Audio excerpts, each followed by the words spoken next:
তো আমাদের সাবস্ক্রাইবার বিবি শানি ভাই রিকোয়েস্ট করেছেন, তিনি বলেছেন যে ওসমান গাজী নিয়ে একটা ভিডিও দেখার জন্য বা ভিডিও বানানোর জন্য। তো আজকে আমরা জানবো হচ্ছে ওসমান হাজি সম্পর্কে। তো ওসমান হাজির ইতিহাস, অটোমান সাম্রাজ্যের ইতিহাস। তো চলো দেখবো আমরা প্রথমবারের জন্য, আর তারপর জানাবো যে আমাদের কীরকম লাগলো। চলো ভিডিওটা শুরু করা যায়। বর্তমানে ইসলামের গৌরবময় ইতিহাসকে কেন্দ্র করে প্রচারিত তুর্কি সিরিয়ালগুলো সর্বমহলে বেশ জনপ্রিয় হয়ে উঠেছে। অনেকে এর মাধ্যমে উপকৃত হচ্ছেন, জানতে পারছেন অতীতের গৌরবোজ্জ্বল অধ্যায়। এতে করে মানুষের ইতিহাস জ্ঞান সমৃদ্ধ হচ্ছে, খলিফাদের ইতিহাসের প্রতি আগ্রহ সৃষ্টি হচ্ছে। কিন্তু দুঃখজনক হলো, ইতিহাস কেন্দ্রিক হলেও সিরিয়ালগুলো ড্রামাটিক ভাব ধরে রাখতে নির্মাতাগণ ইতিহাস বিকৃতির আশ্রয় গ্রহণ করেন প্রচুর পরিমাণে, যার দরুন মানুষ সঠিক ইতিহাসের সাথে সাথে অনেক বিকৃত এবং আপত্তিকর বিষয়ও ইতিহাসের মতোই সত্য হিসেবে বিশ্বাস করে ফেলে। বিশেষ করে ইতিহাসের সত্য এবং মিথ্যা এই দুটো অংশকে পার্থক্য করার কোনো উপায় থাকে না। তাই মানুষ উপকৃত হচ্ছে যতটুকু, তার চেয়ে ক্ষতিগ্রস্ত হচ্ছে অনেকে। তারা বুঝতেও পারছেন না যে কত মহান ব্যক্তিদের সম্পর্কে তাদের মনে কত নেতিবাচক ধারণা বদ্ধমূল হয়ে যাচ্ছে। এসব কিছুই ইতিহাসের বিকৃত উপস্থাপনা এবং যথাযথ চর্চা না থাকার ফলাফল। নাটকীয়তার জন্য এই একই পদ্ধতি অবলম্বন করতে দেখা যায় অনেক ঐতিহাসিক ঔপন্যাসিককেও। তারাও উপন্যাসের রং চড়াতে গিয়ে মহান যোদ্ধা ও বীরদের চরিত্রে প্রেম ভালোবাসার মতো নোংরা কালিমা লেপন করতে কুণ্ঠিত হন না।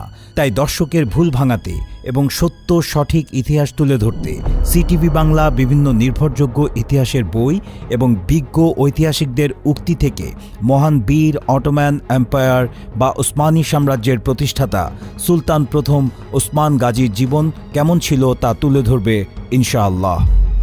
সুলতান প্রথম ওসমান গাজীর জন্ম তুরস্কের আনাতোলিয়ার সোগুতে 656 হিজরি মোতাবেক 1258 খ্রিস্টাব্দে পিতা আর্তুগুল বিন সুলাইমান শাহের ঔরসে ও মা সেলজুক রাজকন্যা হালিমা সুলতানার গর্ভে জন্মগ্রহণ করেন উসমানী সাম্রাজ্যের প্রতিষ্ঠাতা সুলতান প্রথম ওসমান গাজী। দাদা সুলাইমান শাহের ইচ্ছা অনুযায়ী ইসলামের তৃতীয় খলিফা ও রসুল সাল্লাল্লাহু আলাইহি সাল্লামের জামাতা হযরত উসমান জুন নুরাইন রাদিয়াল্লাহু তাআলা আনহুর নাম অনুসারে তার নাম রাখা হয় উসমান। পশ্চিমারা তাকে অটোমান নামে স্মরণ করে। তার প্রতিষ্ঠিত সাম্রাজ্যকে বলে উসমানী সাম্রাজ্য বা অটোমান এম্পায়ার। তার জন্মের বছর মঙ্গোলীয়রা দারুল খিলাফা তথা ইসলামী খেলাফতের রাজধানী বাগদাদ আক্রমণ করে তা ধ্বংস করে ফেলে। মুসলমানদের উপর চালায় নৃশংস গণহত্যা। মুসলিম বিশ্ব হয়ে পড়ে খেলাফতহীন।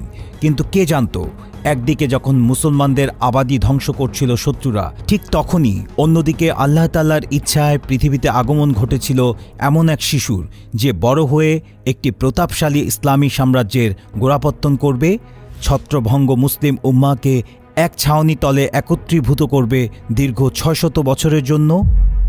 ওসমান গাজীর শিক্ষা দীক্ষা।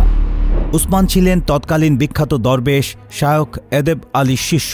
গুরু শিষ্যের মাঝে ছিল হৃদ্যতা ও আন্তরিকতার সম্পর্ক। শায়খের সাহচর্যে থেকে উসমান আধ্যাত্মিক সাধনায় উন্নতি সাধন করেন। শায়খের দরবারে আসা যাওয়ার এক পর্যায়ে উসমান শায়খের কন্যাকে দেখে পছন্দ করে ফেলেন এবং সরাসরি শায়খের কাছে তার মেয়েকে বিবাহের প্রস্তাব দেন। কিন্তু শায়খ তার প্রস্তাব নাকচ করে দেন। এ নিয়ে উসমান চিন্তিত হয়ে পড়েন। মনে ব্যথা নিয়ে তিনি সবরের পথ বেছে নেন এবং আল্লাহর দিকে মনোনিবেশ করেন। এর কিছুদিন পর উসমান একটি বিস্ময়কর স্বপ্ন দেখেন। তিনি দেখেন একটি চাঁদ তার শায়খ এদেব আলীর বুক থেকে বের হয়ে আকাশে পূর্ণ আলো ছড়িয়ে তার হৃদয়ে প্রতিস্থাপিত হলো। অতঃপর তার ঔরস থেকে একটি গাছ বের হলো। দেখতে দেখতে গাছের ছায়া দিক দিগন্ত ছড়িয়ে পড়ল। বিশাল বিশাল পাহাড় পর্যন্ত গাছের নিচে তলিয়ে গেল।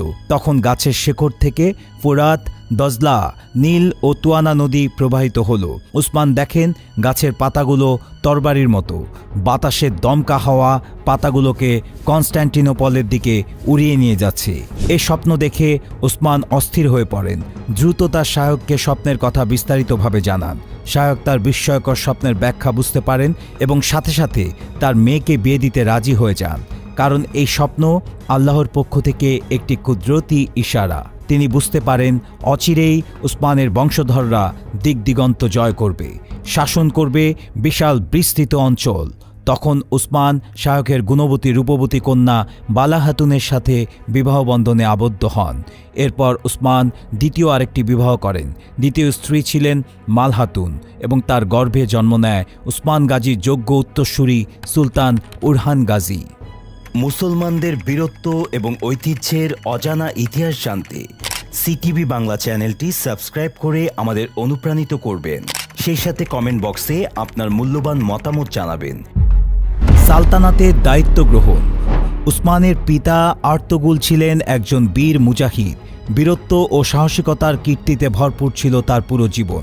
তিনি ছিলেন তুর্কি বংশোদ্ভূত কাই গোত্রের বেক বা বে তথা প্রধান। বেগ বা বে শাসিত অঞ্চলকে বলা হতো বেইলিক। তখন কাই গোত্র চেঙ্গিস খানের আক্রমণে মধ্য এশিয়া থেকে আনাতোলিয়া হিজরত করে। আনাতোলিয়া হল আধুনিক তুরস্কের এশিয়া অংশটি। একজন বে তথা গোত্রপ্রধান হয়েও আর্তুগুল গাজী একটি সাম্রাজ্য প্রতিষ্ঠার স্বপ্ন দেখতেন। মঙ্গল বাহিনীর আক্রমণে বিধ্বস্ত ইসলামী সাম্রাজ্যের জন্য আশার আলো ঝলমল করত তার চোখে। পুত্র উসমান সেই স্বপ্ন এবং আশাকে বাস্তবে পরিণত করেন। উসমান তার পিতার মতোই ইসলামের জন্য ভালোবাসা, বীরত্ব ও সাহসিকতা অন্তরে লালন করতেন। সেলজুক সুলতান আলাউদ্দিন কায়কোবাদের সাথে তার পিতা ছিল ঘনিষ্ঠ সম্পর্ক। এ সম্পর্ক উসমানের উত্থানের পথকে যথেষ্ট সুগম করে দিয়েছিল। সুলতান আলাউদ্দিন কায়কোবাদ আর্তুগুলকে বাইজেন্টাইন সীমান্তে রোমানদের হামলা প্রতিহত করার দায়িত্ব দিয়েছিলেন এবং এর সাথে সগুত জেলার শাসন ক্ষমতাও তার হাতে ন্যস্ত করেছিলেন। তখন আর্তুগুল সগুতকে তার বেইলিকের রাজধানী নির্ধারণ করেন। 687 হিজরি মোতাবেক 1288 খ্রিস্টাব্দে এক দুরারোগ্য রোগে আক্রান্ত হয়ে আর্তুগুলের ইন্তেকাল হলে পুত্র উসমান পিতার স্থলাভিষিক্ত হিসেবে কাই গোত্রের বে নিযুক্ত হন। তখন সেলজুকদের পক্ষ থেকে উসমান গাজী জায়গির লাভ করেন। তারপর 688 হিজরিতে তিনি কুনিয়ার নিকটস্থ কারা হিসার দুর্গ জয় করেন। ফলে সুলতান আলাউদ্দিন সেলজুকি তাকে বেক তথা প্রধান উপাধি দেন। তার নিজের নামে মুদ্রা চালু করারও অনুমতি দিয়ে দেন। তখন জুমার খুতবায় উসমানের নাম নিয়ে দোয়া করা শুরু হয়। কার্যত উসমান সুলতান হয়ে গেলেও সুলতান উপাধি গ্রহণ করা থেকে বিরত থাকেন। 699 হিজরি মোতাবেক 1299 খ্রিস্টাব্দে তাতারিরা এশিয়া মাইনরে হামলা চালায়। ঘটনাক্রমে সে বছর সুলতান আলাউদ্দিন কায়কোবাদও মৃত্যুবরণ করেন। তখন আলাউদ্দিন কায়কোবাদের ছেলে গিয়াসউদ্দিন সুলতান হন, কিন্তু তাতারিরা তাকে হত্যা করে ফেলে। উসমান বে তখন তাতারিদের পরাজিত করেন এবং নিজেকে সুলতান হিসেবে ঘোষণা করেন। পিতার জয় করা সগুতে তিনি বীর বিক্রমে সাম্রাজ্যের রাজধানী স্থাপন করেন। মালিক শাহ সেলজুকের মৃত্যুর পর তার সাম্রাজ্য ছেলেদের মাঝে বিভক্ত হয়ে পড়েছিল। এশিয়া মাইনরে তাদের অনেকগুলো রাজ্য গড়ে উঠেছিল। পত্র মারফত তারা সবাই উসমান গাজীকে স্বচ্ছন্দে সুলতান স্বীকৃতি দেন। 699 হিজরি মোতাবেক 1299 খ্রিস্টাব্দে সুলতান উসমানের হাত ধরে শুরু হয় উসমানী সালতানাতের অভিযাত্রা। এ যাত্রা ছিল ইসলামের নির্দেশিত খেলাফতের দিকে, যা চির কল্যাণকর। পরবর্তীতে তারই বংশধররা ইসলামী খেলাফতের হাল ধরেন এবং খলিফার গুরুদায়িত্ব পালন করেন। সুলতান হিসেবে কৃতিত্ব। সুলতান ওসমান ছিলেন একজন বীর মুজাহিদ, খোদা ভীরু, নির্ভীক ও ন্যায়পরায়ণ শাসক। তিনি 707 হিজরিতে কাত্তা, লেফকে, আকাহিসার ও কৌজহিসার দুর্গ জয় করেন। 712 হিজরিতে কুবুয়া, ইয়াক ইজা, তেরাকুল ও তাকরার বাইকারি সহ আরও অনেক দুর্গ জয় করেন। পরবর্তীতে বুরসা জয়ের মাধ্যমে পূর্ণতা লাভ করে তার বিজয় অভিযান। এর মধ্যে বুরসার যুদ্ধটি ছিল খুবই কঠিন।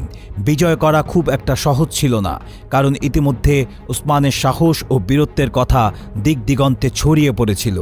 খ্রিস্টানদের কাছেও উসমান ছিল স্বীকৃত বীর ও ঈর্ষার পাত্র।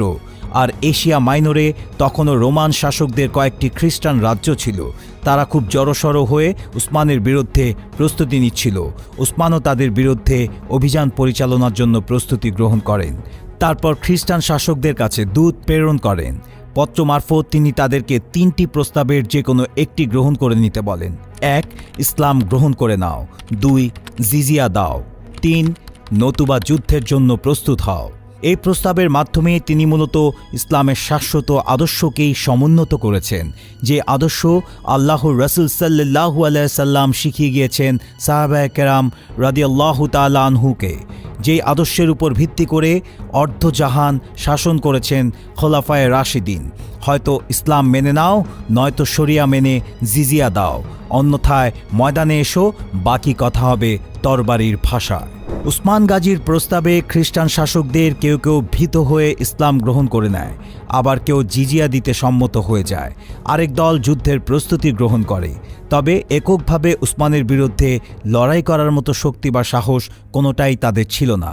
ফলে তারা হিংস্র তাতারিদেরকে উসমানীর বিরুদ্ধে সহযোগিতার জন্য আমন্ত্রণ জানায়।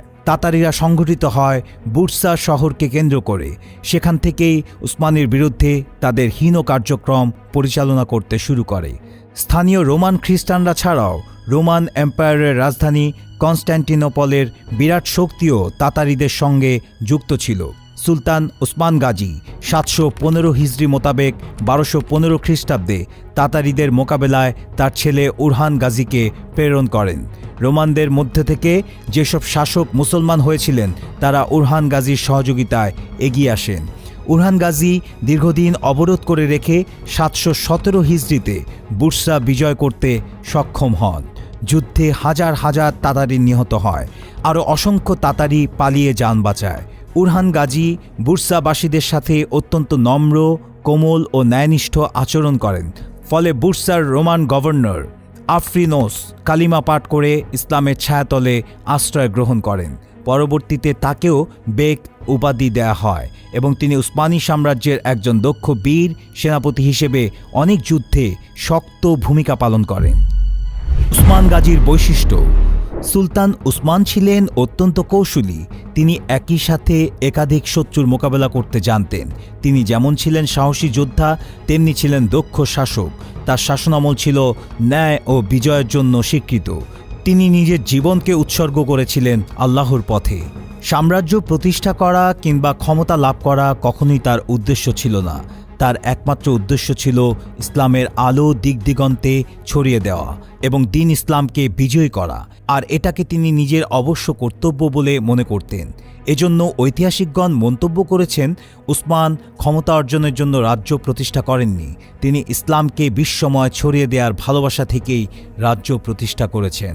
উসমান বিন আর্তুগুলের ঈমান ছিল হৃদয়ের গভীরে প্রথিত। তার জীবনের একমাত্র লক্ষ্য ছিল হকের কালিমা সমুন্নত করার জন্য আল্লাহর পথে যুদ্ধ করা। ফলে তিনি তার সর্বশক্তি ও সবটুকু বুদ্ধিমত্তা দিয়ে এই লক্ষ্য বাস্তবায়নে তৎপর ছিলেন। উসমান সর্ব অবস্থায় প্রতিশ্রুতি রক্ষা করতেন, এটাই ছিল তার চারিত্রিক ভূষণ।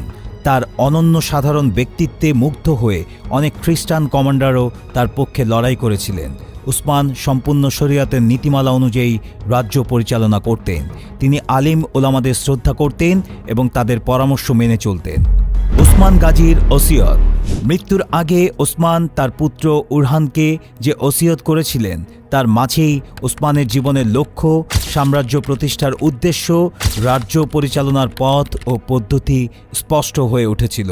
পরবর্তীতে উসমানের বংশধররা এই নীতি অনুসরণ করে চলত। তিনি বলেছিলেন, প্রিয় পুত্র, তুমি তোমার অধীনস্থদেরকে সম্মান করবে, সেনাদের প্রতি অনুগ্রহ করবে। তোমার সম্পদের প্রাচুর্য আর সেনাদলের ক্ষমতার মাধ্যমে শয়তান যেন তোমাকে ধোঁকা দিতে না পারে। শরিয়তের অনুসারীদেরকে পরিত্যাগ করা থেকে বেঁচে থাকবে। তুমি তো জানো আমাদের জীবনের লক্ষ্য হলো আল্লাহ সুবহানাহু তাআলার সন্তুষ্টি লাভ করা। কেবল আল্লাহর রাস্তায় লড়াইয়ের মাধ্যমেই দ্বীন ইসলামের আলো বিশ্বময় ছড়িয়ে পড়বে। সুতরাং কিছু বললে আল্লাহর সন্তুষ্টির প্রতি লক্ষ্য রেখেই বলবে। আল্লাহর সন্তুষ্টি পরিপন্থী কোনো কাজ করবে না। কোনো বিষয় যখন তোমার কাছে জটিল মনে হবে তখন শরিয়াতের আলিমদের কাছ থেকে পরামর্শ গ্রহণ করবে। মনে রেখো, আমরা তাদের দলভুক্ত নই যারা কেবল মানুষের উপর কর্তৃত্ব চালানোর জন্য ও নিজের একক শাসন প্রতিষ্ঠা করার জন্য লড়াই করে। আমরা কেবল ইসলামের জন্য বাঁচব এবং ইসলামের জন্যই মরব। ইসলামের প্রচার প্রচারণা করা, মানুষকে ইসলামের দিকে পথ প্রদর্শন করা এবং মুসলমানদের সম্মান ও মর্যাদা রক্ষা করা তোমার কাঁধে অর্পিত দায়িত্ব। আল্লাহ তাআলা কিয়ামতের দিন এ বিষয়ে তোমাকে অবশ্যই জিজ্ঞাসাবাদ করবেন। তুমি সবসময় মুসলিম উম্মাহর আলিমদের সংস্পর্শে থাকবে, তাদের তত্ত্বাবধানে চলবে, তাদেরকে অধিক পরিমাণে সম্মান করবে, তাদের সাথে সবসময় পরামর্শ করে নিবে, কেননা তারা সবসময় তোমাকে কল্যাণকর পরামর্শই দিবেন। হে আমার সন্তান, জেনে রেখো, এই নশ্বর পৃথিবীতে আল্লাহর পথই আমাদের একমাত্র পথ। এই জগতে আমাদের একমাত্র লক্ষ্য হল আল্লাহর মনোনীত দ্বীনের প্রসার করা। আমরা কোনো পদমর্যাদা লোভী কিংবা দুনিয়ার রাজত্ব অন্বেষণকারী নই। মহান সুলতান ওসমান গাজীর ইন্তেকাল। ওসমান গাজী দীর্ঘ ২৭ বছর সাম্রাজ্য পরিচালনা করে ৭২৬ হিজরির রমজান মাসে ইন্তেকাল করেন। মৃত্যুর পূর্বে তিনি ১৬,০০০ বর্গমাইল এলাকা উসমানী সাম্রাজ্যের অধীনে রেখে যান। তার মৃত্যুর পূর্বে তার শক্তি, সাহস, বীরত্বগাথা ও তার তরবারির ক্ষমতা পৌঁছে গিয়েছিল সুদূর মাহমারা সাগর পর্যন্ত। আর তার ইন্তেকালের পর এই সাম্রাজ্যের শাসন ছড়িয়ে পড়ে কৃষ্ণ সাগর ও ভূমধ্যসাগর ছড়িয়ে ৩ মহাদেশে, এশিয়া, আফ্রিকা এবং পূর্ব ইউরোপে। ১২৯৯ খ্রিস্টাব্দে সুলতান ওসমান গাজীর হাতে শুরু হওয়া এই শক্তিশালী সাম্রাজ্যের সূর্য ৬২৫ বছর দুর্দান্ত প্রতাপে রাজত্ব করার পর ১৯২৪ সালে কুখ্যাত কামাল পাশার ঘৃণ্য ষড়যন্ত্রে অস্তমিত হয়। আল্লাহ সুলতানকে রহমতের চাদরে আবৃত করেন। আমিন। তো এখানে আমরা দেখতে পেলাম হচ্ছে ওসমান গাজীর ইতিহাস এবং অটোমান সাম্রাজ্যের ইতিহাস। তো এখানে দেখতে পেলাম যে তিনি কীরকম টাইপের শাসক ছিলেন, তিনি কীরকম কত দুর্গ দখল করেছিলেন, কত যুদ্ধে জয়লাভ করেছিলেন এবং তিনি কত বড় বীর ছিলেন। তার জীবনের মূল উদ্দেশ্য ছিল যে ইসলাম ধর্মের প্রতিষ্ঠা করা এবং সারা দুনিয়ার মধ্যে একটা জয়লাভ করা। তো এটা তিনি এখানে বললেন এই ভিডিওতে। তবে একটা জায়গা থেকে সেটা আমার যেটা মনে হয় যে কোনো ধর্মের কোনো জিনিস কারোর উপর যদি জোর করা হয় তাহলে সেটা কিন্তু অন্যায়। কারণ ধর্ম এমন এক ফুল, এমন এক সুগন্ধ, মানে ঈশ্বরের যে স্বাদ, সেটা এমন এক অন্তরের ভালোবাসা বা অন্তরের সুগন্ধ, ফ্রেগরেন্স, সেটা হৃদয় থেকে হৃদয়ে পৌঁছানোর, নাকি জোর করে কাউকে কোনো একটা জিনিস তাকে দেওয়া বা পরশা। যদি সেটা জোর করে হয় তাহলে সেটা কোনোদিনও স্টে করবে না। যদি সেটা অন্তর থেকে হয়, যদি সেটা উপলব্ধির মাধ্যমে হয়, তাহলে সেটা কিন্তু সারা জীবন সেটা স্টে করবে। তো আর আমার মনে হয় যে বাহ্যিক পরিবর্তনের থেকে কোনো মানুষের ভেতরে কীরকম ফিল করছো, ভেতরের কি পরিবর্তন হলো, সেটা অনেক দরকার। আর কারণ অনেকে হয়তো ভয়ে হয়তো একটা অন্য ধর্ম গ্রহণ করে নিল, কিন্তু সেটা সে কি ভেতর থেকে চেঞ্জ হলো, সেটা কি হিসাবে হলো, সেটা কিন্তু দেখা করাটা আমার মনে হয় অনেক বেশি দরকার। আর এটা হয়তো তখনকার দিনে এই পদ্ধতিতেই হয়তো সাম্রাজ্যবাদ চলতো, কিন্তু এখনকার দিনে হয়তো এটা চলবে না। বাদ বাকি আপনি বলুন আমি ভুল কি ঠিক সেটাও অবশ্যই। আর আমার মনে হয় যে প্রত্যেকের নিজস্ব আছে যে সে তার যে ধর্ম ইচ্ছে সেটা সে পালন করতে পারে। তবে হ্যাঁ, প্রত্যেকের মনে হয় যে জানার জন্য, বোঝার জন্য আমাদের সব কিছু স্টাডি করা উচিত এবং সব কিছু স্টাডি করা উচিত, সব কিছু ইতিহাস সম্পর্কে জানা উচিত এবং ইতিহাসও আজকাল রিভেরিফাই করা উচিত। কারণ হচ্ছে এক জায়গা থেকে ইতিহাসের সোর্স একরকমভাবে লেখা হয়, আরেক জায়গা থেকে আরেক রকমভাবে লেখা হয়। তো দুইটা পক্ষরই ইতিহাস জানলে একমাত্র আমরা সত্যটা জানতে পারবো। ঠিক যেমন খবরের চ্যানেলে আজকাল দেখবেন যে এক খবরের চ্যানেল একরকমভাবে নিউজ করছে, আরেক খবরের চ্যানেল আরেক রকমভাবে নিউজ করছে। তো আসল খবর জানতে গেলে দুটো খবরই হয়তো আপনাকে দেখতে হবে, বা নিজেকে একটা নিউট্রাল ভেবে রেখে জিনিসটা কিন্তু জানতে হবে। তো তাছাড়া এটা আমি দেখে মনে হলো যে এই যে সিরিজটা আছে, সিরিজটা অনেক ইন্টারেস্টিং হবে। তো কারা কারা এই সিরিজটা দেখেছেন সেটা অবশ্যই কমেন্ট করে জানাবেন। আর আপনার কি মত সেটা অবশ্যই কমেন্ট করে জানান। আর কোনো কিছু ভুল বলে থাকলে অবশ্যই ক্ষমা প্রার্থী। আর আমার যেটা অনেস্ট ওপিনিয়ন সেটা আমি শেয়ার করলাম আপনাদের সাথে। কেমন লাগলো অবশ্যই জানাবেন। তো এই ছিল আজকের video. Thank you so much আমাদের ভিডিও দেখার জন্য। কোন ভিডিওর উপর আমরা রিঅ্যাক্ট করতে পারি সেটা অবশ্যই কমেন্ট করে জানাবেন। তো এখনকার মতো এই পর্যন্তই। ভালো থাকবেন, সুস্থ থাকবেন।